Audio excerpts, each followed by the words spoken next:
Le Festival du Polar à la plage, 22e édition organisée par l'Association des Encres Noires, toujours ici même, partenaire avec RVL, Radio Vallée de la Lézarde. Et j'ai la chance d'avoir Pascal Jawel ici même sur ce beau chapiteau en face de la mer. Pascal Jawel, bonjour. Bonjour.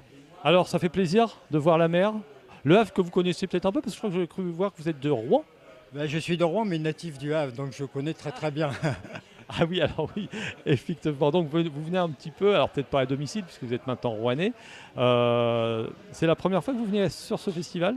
J'étais venu il y a très très longtemps, il y a au moins 10-12 ans. J'ai toujours aimé ce festival, je trouve que voilà, il y a une ambiance particulière. Et puis je retrouve le Havre quoi, à chaque fois, quoi. Donc je les ai un peu négligés moi. Quelquefois on a eu des incompréhensions. Donc voilà. Mais enfin cette année j'étais invité, j'étais vraiment très, très heureux, quoi. Je suis vraiment ravi. C'est le plus beau salon que j'ai fait de l'année, très clairement. Alors, ah bah, ils seront contents d'entendre ça. Puis on dit toujours que c'est un festival à taille humaine. Oui, c'est vrai que ça reste à taille humaine, mais il y a quand même beaucoup de monde, il y a quand même beaucoup d'activités. Enfin, c'est à taille humaine, mais ambitieux, je dirais. Voilà, donc je suis vraiment enchanté, ravi, et je reviens dès qu'ils le veulent, quoi. Alors, vous êtes architecte de métier, j'ai cru lire ça. Et vous êtes aussi auteur de polars. Depuis combien de temps vous écrivez des polars? Alors écoutez, oui, je suis architecte de métier. Bon, maintenant, je suis à la retraite. Mais les premiers polars doivent été édités par mon ami Max Aubion de chez Krakowen. Donc ça doit dater de 2007, quelque chose comme ça. Et pourquoi avoir choisi le style polar? Peut-être que vous avez fait aussi d'autres genres, mais voilà, comment vous êtes tombé, donc, comme on dit, dans la marmite? Bah c'est devenu un peu, je dirais que pour moi ça a été une question de facilité. J'avais des velléités d'écriture et je trouvais que le meilleur moyen d'y rentrer c'était de raconter une histoire. Et raconter une histoire quand on a un début, une fin bien claire, c'est-à-dire un meurtre, une solution, ça me semblait intéressant. Mais ça c'était le point de départ, mais je voulais aussi parler de la société, je voulais parler de choses parce que le polar ne me satisfait pas en tant que tel s'il n'y a que de l'histoire, quoi. Je veux que les personnages aient de la psychologie, je veux qu'on sente l'ambiance, la période qu'on vit, les mots de la société, etc. Tout ça, je veux que ce soit, enfin, que j'en parle dans mes romans, quoi. J'ai envie ce soit l'élément essentiel plus que l'intrigue en elle-même, quoi. Alors au début, bon, il y a eu la recherche comme tous les auteurs recherchent d'un éditeur. Ça a été facile pour vous de trouver un éditeur? Parce qu'il y a beaucoup, je vois David Coulon, il a mis 10 ans. Bah moi, c'est paradoxalement, c'est toujours ce que je dis, j'ai eu la chance, je n'ai jamais ramé, quoi. C'est-à-dire qu'un jour, j'avais écrit mon premier manuscrit. J'ai rencontré Max Aubion dans un salon. Je lui ai dit, écoutez, voilà, j'écris aussi. Il m'a dit, bah écoute, moi, ça m'intéresse, envoie-moi. Puis je ne savais pas du tout si ça tenait la route, quoi. Donc je lui ai envoyé mon manuscrit. Il m'a dit, ouais, ça m'intéresse. On va le retravailler un peu parce que c'est quand même un premier manuscrit. Donc il m'a beaucoup aidé sur le premier. Et puis après, voilà, c'était parti. Donc il en a édité deux autres.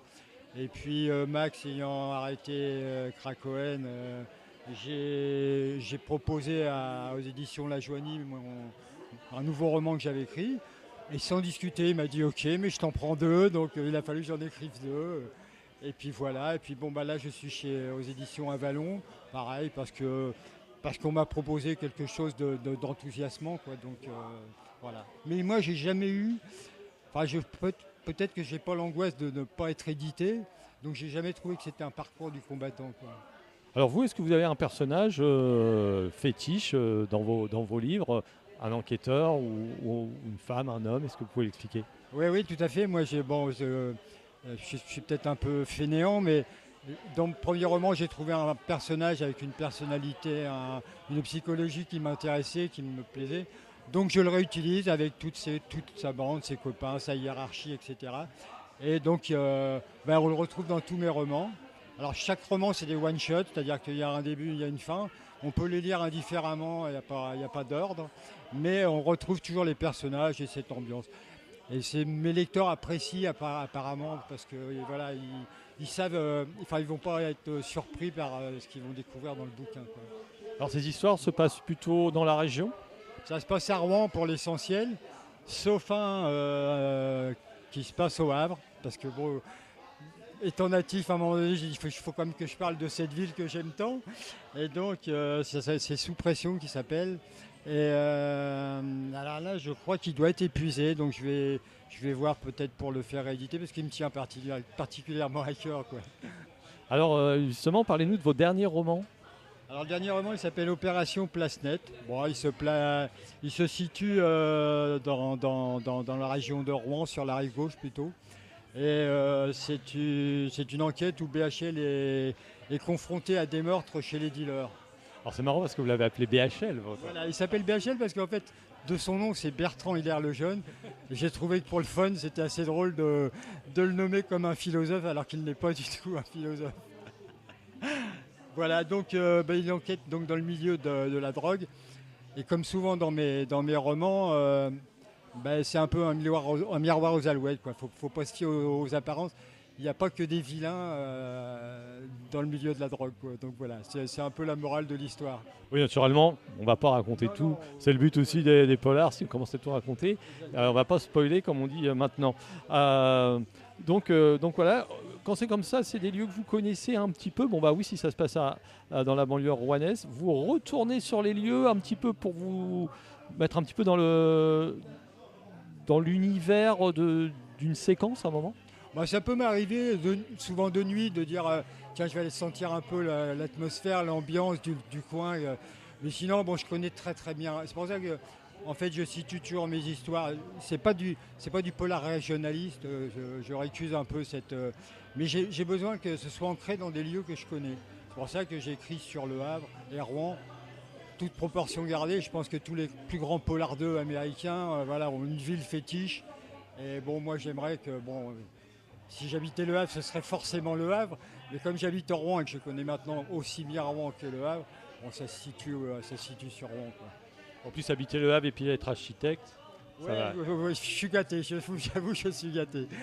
Hier, on a fait la visite de la ville en bus. Elle a évolué, cette ville que vous avez connue il y a des années? Elle a changé, la ville du Havre? Moi je suis né ici, donc je connais. Et elle a changé oui, elle a changé. Mais alors il y a beaucoup de gens qui disent c'est beaucoup mieux, mais c'était bien déjà avant. Voilà.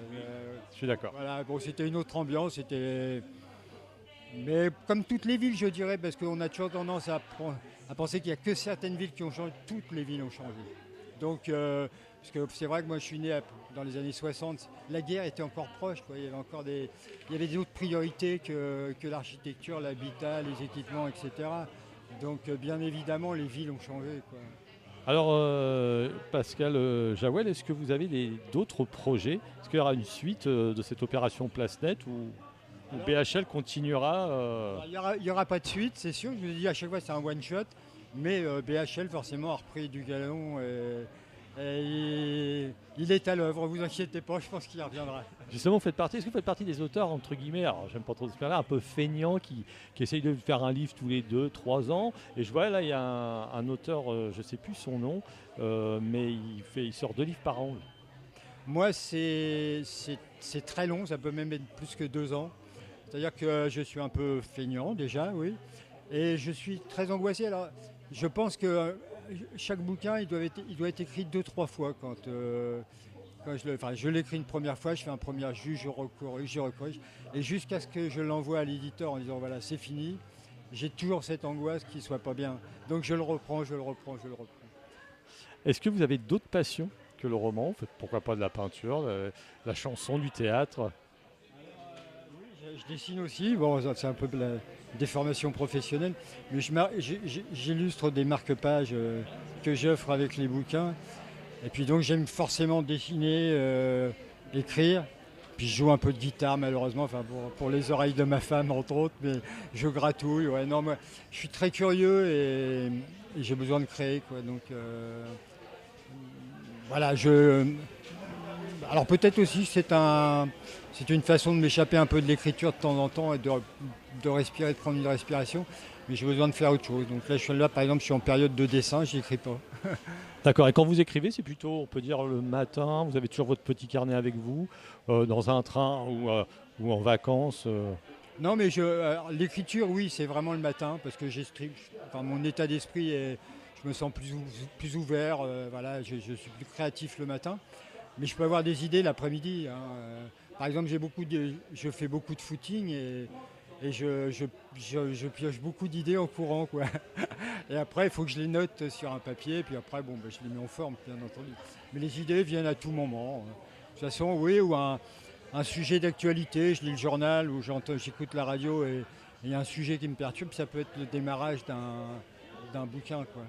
Est-ce que des fois vous avez rencontré des gens qui vous font penser à BHL? C'est assez difficile parce que BHL, il est beaucoup de moi, quoi, en fait. Je pense que dans sa psychologie, je pense que si j'étais flic, je pourrais agir comme ça, quoi. Donc, mais c'est un ensemble de plein de personnages, de copains, etc. Je pioche un peu partout, quoi, de mon inspiration. Écoutez, Pascal Jawel, c'est bientôt la fin du festival. Vous avez le soleil encore qui est là. De toute façon, voilà. Et puis, comment? On va pouvoir aller piquer une tête. C'est vrai.